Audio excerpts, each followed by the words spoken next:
Today, the group Open Carry Texas tells us it's planning an armed protest at the DPS headquarters on Lamar in December.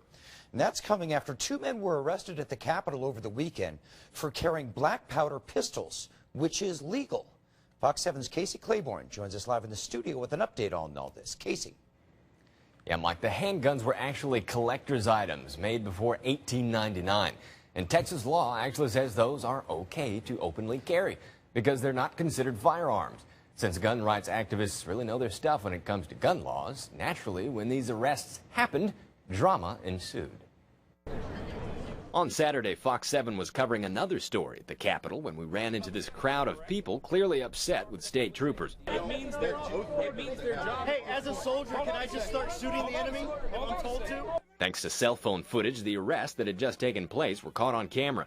Justin DeLosh with Open Carry Texas was one of the two men arrested by troopers for carrying pre-1899 handguns openly. It doesn't take modern ammunition. It's definitely a primitive gun. Identify what he's done. Hey, why you guys harassing these guys? At that point in time, he asked me to put my hands behind my back.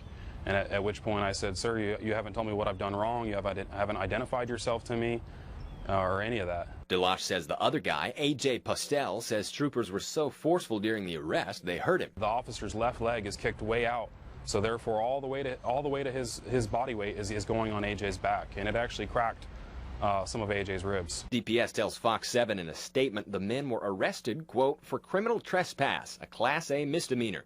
The men were openly carrying suspected deadly weapons and were given the opportunity to leave the area, but refused. DeLosh says he wasn't asked to leave.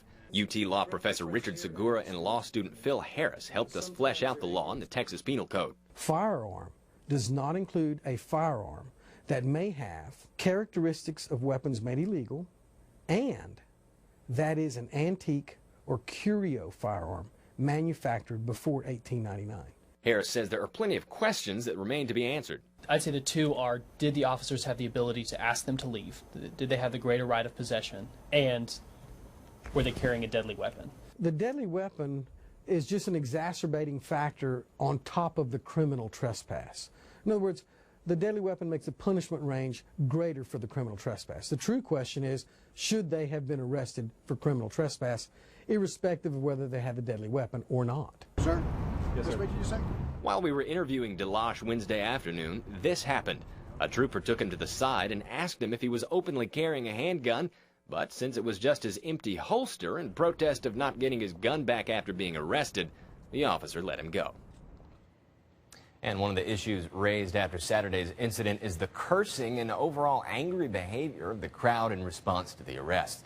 DeLosh says he doesn't condone that and encouraged the group to be calmer the next time something like this happens. In the meantime, Open Carry Texas is meeting with DPS later this week to talk about what happened. The group says regardless of what happens during that meeting, they'll be protesting in front of the Region 7 DPS headquarters, which is on Lamar, in December, with their long guns and pre-1899 handguns in tow.